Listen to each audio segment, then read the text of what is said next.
Salam dostlar, байланышта Санчо Бей каналы. Бүгін 2019 жылы шыққан қорқынышты жұмыш аттуу тасманы көрөбүз. Каармандарыбыз кылмышкерлерди аңдайбыз деп ашканада калп эле тамак жасамыш болушуп, бирок алар жасаган тамак өтө даамдуу болуп, кардарлар көбөйүп ашкананын аты чыга баштайт. Көрүүгө даяр болуп калсаңыздар, акырындан баштай берели. Дарыгерлердин айтымында оорунун көпчүлүгү туура эмес ой жүгүртүп капалануудан жана туура эмес тамактануудан пайда болот экен. Бирок биздин катталуучуларыбыз бул эки маселенин бирөөсүн чечип коюшту. Анткени алар ар дайым Санчо Бей каналындагы кызыктуу тасмаларды көрүп көңүлдөрү көтөрүлүп, ой жүгүртүүсү мыктыланып эргүү алып жатса керек. Экинчи маселе боюнча туура тамактануу жөнүндө сизге жардам көрсөтөм деген адамдар бар. Андыктан биз айта турган байланыш сандарды сөзсүз жазып алыңыз. Анткени тууганыбызга коңгуроо кылып буйрутма берсеңиз, жаратуучубуздун аты эскерилип, адалдалып союлган ойдун тилин бышырып, өтө даамдуу жана пайдалуу абалда сизге салып жиберет. Андыктан кереметтүү кыргыз жеринин кайсы бурчунда болбоңуз эч коркпой буйрутма бере бериңиз. Болгону дарегиңизди эле так айтып койсоңуз, ылдам экспресске салып көз ачып жумганча жеткирип берет.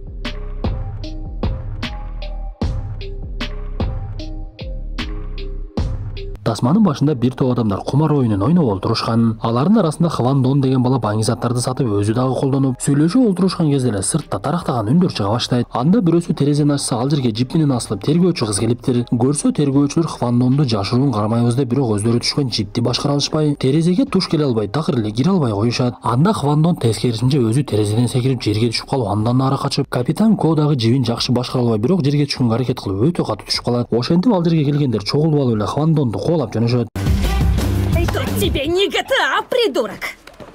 Анда кылмышкер көчөдөгү бир аялдын унаасын алып качайын десе, ал аял тескерисинче Хван Дондун өзүн тоглото чаап кетип калат. Бир кезде качып бара жаткан Хван Донду тергөөчүлөрдүн бири шайтан арабасы менен жыга сүзүп, колун кишендейин деп калган кезде аны дагы токтоттургуч менен тартырып салат. Бирок кылмышкер андан нары көпкө кача алган жок. Анткени аны көчөдөгү унаалардын бири сүзүп кетип, жолдо унаа кырсыктары башталып, дээрлик 15 унаа бири-бирин сүзүп, 16-сы атайлап эле сүзүп салат. Анткени камсыздандыруу ишканасы кырсык болгондугу үчүн акча төлөп бермек. Бирок алардын башчысы чыкып тизип алып урушуп, силер бир кичинекей кылмышкерди кармайбыз деп 15 унааны талкаладыңар. Силерден караганда унаанын айдоочусу болгон аял жакшы иш кылгандай. Деги колуңардан бир нерсе келеби, буга чейин деле бир жакшы кылмыш иштин бетин ача албадыңар. Сен болсо капитан Ко, капитан боюнча жүрө бериштен уялбадыңбы? Сенден жаштар аракет кылып көтөрүлүп кетти. Сен болсо дагы деле жүрөсүң, ке көзүмө көрүнбөй кеткилечи деп аларды чыгарып жиберет. Выше голову.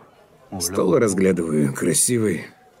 Капитан Ко бир кезде кесиптештеринин бири менен сүйлөшүп олтурса, ал каарманыбызга өзүнүн сунушун айтат. Шаарда Моба деген баңгизат сатуучу кылмышкерлерди билесиң. Ал бирок өлкөдөн чыгып кеткен, анын оң колу Хонгтагы түрмөгө түшкөн болчу. Бирок жакында эле Хонг түрмөдөн чыгып адамдарды чогулта баштаптыр. Демек Моба кайрадан келет окшойт. Сага сунушум аларды аңдып Мобаны түрмөгө камашың керек. Биз болсо оң колу Хонгту кармайбыз десе, каарманыбыз дароо эле көнүп, ошол күндөн баштап кылмышкерлер жайгашкан аймакты кайтара башташат. Бирок алар күнү түнү турса деле ал жакта эч кандай кыймыл болбой, каармандарыбыз чарчап дагы калышып, каармандарыбыздын бири дүрүү менен карап жатса, аялдардын бири мени карап жатат окшойт деп ойлоп калат. Ошентип ал дароо эле тартип сакчыларды чакырып, жашыруун олтурган каармандарыбызды кармап берип, алар эмне кылышын билбей, аял кирип кеткенден кийин гана өздөрүнүн тергөөчү экендигин айтышат. Ошентип дагы деле аңдуусун уланткан каармандарыбыз ал жерде тоок нетин саткан ашканага киришип, аңды олтурганча кайра тоок нетин жей берип, чарчап деле чыгышты окшойт. Бир кезде жанагы каармандарыбыз карап олтурган имаратка түшүнүксүз адам келет. Бирок каармандарыбыз Мобанын жүзүн көрбөгөндөн ал ошол кылмышкерби же ал эмеспи так билишпей, мындан нары кандай кыймыл кылабыз деп олтуруп калышса, ашкананын ээси сөзгө аралашып калат. Мен силерге бүгүн тоок нетин бекер берейин. Анткени бүгүн акыркы жумуш күнүм, бул ашкананы сатайын деп жатам. Ишим жакшы жүрүшпөй, соода деле болбой калды. Силер 2 күндөн бери келип жатасыңар, башка деле адамдын келгенин көргөн жок болсоңор керек. Бир гана туштагы адамдар буйрутма берип турушат деп каармандарыбыз аңдаган имаратты айтып, бир кезде каармандарыбыздын арасынан Жехун сиздин ашканаңызды мен сатып алам деп чыгат. Анткени алар капитанга боор уруй баштаган болчу. Капитандын иши аркага кетип, ал жаратарлык деле кылмышкерлерди кармай албай, пенсияга аз калгандыктан бир аз болсо да наамын көтөрүүнү каалап жатышкан. Ошондуктан Жехун мен үйлөнөм деп топтогон акчам бар эле. Бирок азырынча үйлөнбөй деле кое берем, анткени ал кызды көп деле жакшы көрбөйт болчумун. Андан көрө бул ашкананы сатып алып ишибизди аягына чыгаралы. Мобени сөзсүз кармайлы десе, башкалары да анын сөзүн колдойт. Бир кезде капитан Ко үйүнө келсе, аялы ага жини келип, мен 20 жылдан бери капитан деген сөздү угуп берип чарчап кеттим. Башкалар болсо биринин артынан бири көтөрүлүп жатышат. Сен болсо ордуңан жылбай койдуң. Капитан деген сөздү өтө жаман көрүп калдым деп жаткан кезде, Терпеть не могу это слово! Меня выбрали капитаном студентов! Кызы келип студенттердин капитаны болгондугун айтып, апасынын дагы бир жолу жинине тиет. Ошентип капитан Ко эртеси күнү башчысына барып акча сураса, башчысы такыр эле акча бербей, башка аргасы жок экендигин түшүнүп, буга чейин өзүнүн болгон топтогон акчасын алып келип, жанагы ашкананы сатып алууну чечет. Ошентип алар эми ашкананын ээси болуп, каалагандай олтуруп алып аңдай башташат. Эң биринчи эле кылмышкерлер олтурган терезеге үн угузуучу аппарат жармаштырышып, алардын үнүн угуп кирип чыккан кылмышкерлерди сүрөткө тартышып, бирок ашкананы жаппагандыктан кайра кардарлар кире берет. Бир күнү каармандарыбыз топтолуп сүйлөшүп калышып, биз ашкананы жаба турган болсок, бизден күмөн санап калышат. Ошондуктан балким анча-мынча куурулган тоок нетин бышырып турарбыз. Келген кардарларга берип коебуз. Анан дагы биз аңдып жаткан кылмышкерлер тоок нетин алып турушат экен го. Аларга жеткирмиш болуп имаратты ичинен көрөбүз десе, бул ой башкаларына жакпай, мурдагыдай эле ашкананы иштетмиш болуп иштерин уланта беришет. Бир күн эле каармандарыбыз кылмышкерлер тарапта азы чуу башталгандыгын байкашат. Көрсө ал жерде эки түрдүү кылмыштуу топтун адамдары болгондуктан бири-бири менен сыналгын талашып урушуп кетишиптир. Анда алардын башчысы Хонг Жини келип маселени башкача чечели, экиге бөлүнгүлө дагы мушташкыла деп аларды чечиндирип алып мушташтыра баштайт. Окуяны үн жазуудан угуп жаткан каармандарыбыз менимче Баңгиза саткандар жеңсе керек деп ошолорду колдошуп, Хонг Баңгиза саткандар жеңди десе, каармандарыбыз аябай кубанып кетишет. Мы победили!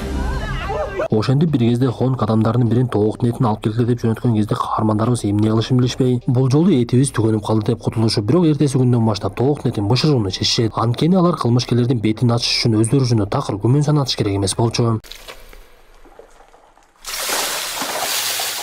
Ошентип каармандарыбыз бешөө тең тоок этин алышып, ар бири бирден бышырып көрүшүп, кимдики жакшы болду экен деп жеп көрүшсө, арасынан мааныкы өтө мыкты болуптур. Бардыгы ал бышырган тоок нетин жешип, сенин туаса талантың бар окшойт. Мен мындай даамдуу тоок нетин жеп көргөн эмесмин. Кана эми өзүңдүн өнөрүңдү дагы бир жолу көрсөтчү десе, ошол малда кардар кирип калып, буйрутма берген кезде мага кесиптик кийим кийип алып, тамагын бышыра баштайт. Кызыгы, ал бышырган тоок нети кардарларга дагы өтө жагып калат. Ошол күндөн кийин бул ашкана жөнүндө маалымат биринен бирине жетип, адамдар кезекке тура башташып, буга чейин жашыруун иштеп жүргөн тыңчылар ачык эле ашкананын жумушчусу болуп калышат. Ар бири ар кандай жумуштарды өздөрүнө бөлүп алышып, кардарларды тейлешип, арасынан Йонхону дагы деле унаага олтургузушуп, кылмышкерди аңды деп буйрук беришкен. Бирок кээ бир учурда ага дагы рациядан байланышка чыгып, жардам сурап жатышты. Ошентип капитан Ко бир күнү аялына өтө кымбат белек алып барып, анын ичинде толтура акча алып барып берген кезде аялы эмне болуп жаткандыгын түшүнбөй калат. Кандай болбосун, каармандарыбыздын жумушу уланып, ал жердеги унаада олтурган Йонхо кылмышкер Мобени байкап, башкаларына байланышка чыкса, алардын эч бири жооп бербей, Йонхо жалгыз эле кылмышкерлердин артынан ээрчип жөнөп, бир кезде эки унаа эки жакка бөлүнүп кетип, Йонхо кайда барышын билбей эле ошол жерде токтоп калат. Ал мындан соң ашканага келсе, ашканадагылар сен деги кайда жүрөсүң? Биз бул жерде ордубузда турбай иш кылып жатабыз, сен болсо көрүнбөй кеттиң го. Калп эле жалкоолоно бересиңби десе, Йонхо Жини келип, биздеги тыңчыбызбы же ашкананын жумушчусубузбу? Силер бул жерге эмне максатта келгениңерди эле унутуп калган окшойсуңар. Мен Мобенин артынан куулап жетпей калдым, бирөөңөр дагы байланыш аппаратты көтөрбөй койдуңар. Деги бул жакка келген максатыңарды унутуп калдыңарбы деп бардыгы бири-бири менен ызы чууга түшө баштайт. Анткени алар бул убакта дээрлик күнүнө 2000 доллардан өйдө таба башташкан болчу. Бир кезде каармандарыбызга ой келип, биз тоок нетинин баасын кымбаттатып салалы. Ошондо кардарлар кирбей калат деп баасын 3 эсе көтөрүп салса да, кардарлар такыр эле токтобой коет. Бирок өкүнүчтүүсү, алар канча күндөн бери иштеп жатса да, кылмышкер тараптан эч ким буйрутма бербей, балким өзүбүз эле аларга бекер тоок этин алып барып берербиз. Ашкананын ачылышын шылтоо кылып алып барып берсек болот да. Алардын буйрутмасын качанга чейин күтүп олтура беребиз деген кезде аларга башчысы коңгуроо кылып, каармандарыбызды тизип алып, кайрадан эле уруша баштайт. Силер канча күндөн бери бир кылмышкердин артынан аңдып эч эле баалуу маалымат таба албадыңар. Же болбосо аны кармаганга деле жакындабадыңар окшойт. Качанга чейин ушинтип жүрө бересиңер? Менин силерге бир маалыматым бар, ошону айтып коеюн деп жаткан кезде эле капитан Кого коңгуроо келе баштайт. Көрсө, коңгуроо кылган адам буйрутманы так эле ошол кылмышкерлер жайгашкан имараттан берип жатыптыр. Анда каармандарыбыз башчысын таштап коюп эле ашканага журкашып, өтө катуу даярдык көрүп, аскердик кийимдерин кийишип, ал жакка киргенде кандай кылабыз деп мерчемдешип, бышканетти көтөрүп алып жөнөп кетишет. Бирок көрсө, кылмышкерлер ал жерден буга чейин эле көчүп кетип калышыптыр. Ал жайды башка адам ижарага алгандыктан ошол буйрутма бериптир. Окуядан кийин үмүттөрү үзүлүп калган каармандарыбыз эмне кылышын билбей, арасынан капитан Ко такыр Жини келип, жакында биздин бөлүмдү жаап салышат. Анткени бизден жыйынтык такыр чыкпай жатат. Эми мындан жаман нерсе болушу мүмкүн эмес, андан көрө майрамдайлычы. Кана ичимдиктен ичели деп эле алдында турган бөтөлкөнү көтөрүп жиберет. Бирок эң кызыгы, ал бөтөлкө жанагы кылмышкерлерге арналып ичине дары кошуп коюшкан болчу. Анда капитан дароо өзүнөн кетип, аны керебетке жаткырышып, ошол мезгилде каармандарыбыз бири-бирине болгон жүрөктөгү сөздөрүн айта башташат. Жанындагылар бардыгы капитанга ишеним көрсөтүп, сиз негизи мыкты адамсыз, кылмышкерди кармай албаган мен ашкананы кандай деңгээлге чыгардыңыз десе, капитан Ко бул сөздөрдү туура көрүп, чындап эле бара-бара ашкананын иши оңолуп, алар жада калса сыналга чейин чыгышат. Ушундай күндөрдүн биринде алардын ашканасына Чо деген көз айнек тагынган адамдын келгендигин көрөбүз. Ал каармандарыбыз менен учурашып, мен силерге өтө мыкты сунушум бар. Силердин ашканаңарды франшиза кылып бүтүндөй өлкөлөргө ачкым келип жатат. Силерге жөн келген жокмун, акчасы жок адам деп ойлобогула. Кааласаңар көрсөтөйүн деп чемоданды ачып, толтура акча көрсөтүп, каармандарыбыз дароо эле макулдугун берип, жанагы адам ишке киришет.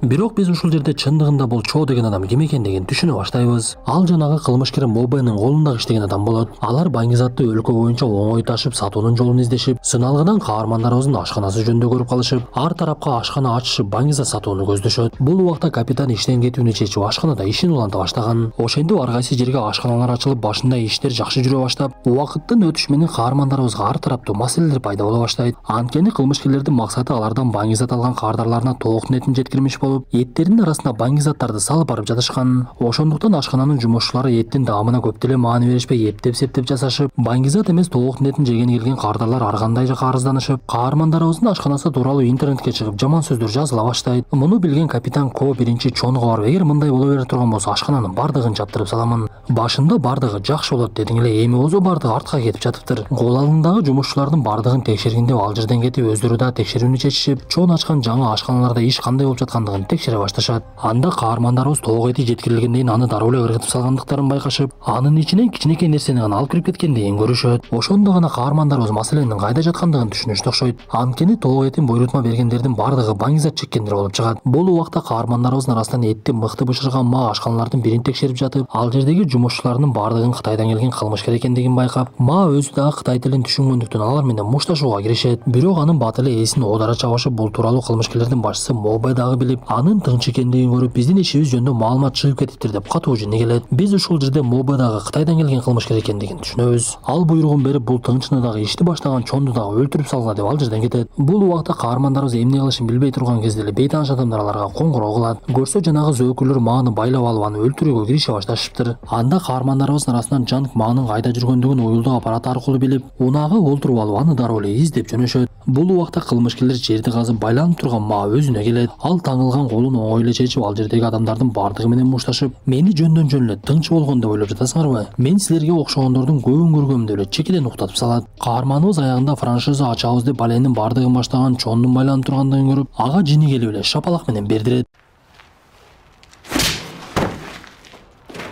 Ошентип ма кылмышкерлердин биринин унаасына жармашып алып, алар кайда барса ошол жака жетип барып, Мобе Баңгизатты сатуу үчүн дагы бир кылмыштуу топко жолуккандыгын көрөт. Анда каарманыбыз мен эми эмне кылсам деп ойлонуп, бир кезде чөнтөгүндөгү уюлдук аппаратын алып, тартип сакчылар келе жаткандай өндө коюп койсо, ал жердеги кылмышкерлер бири-бирин күнөөлөп эле мушташ башталат.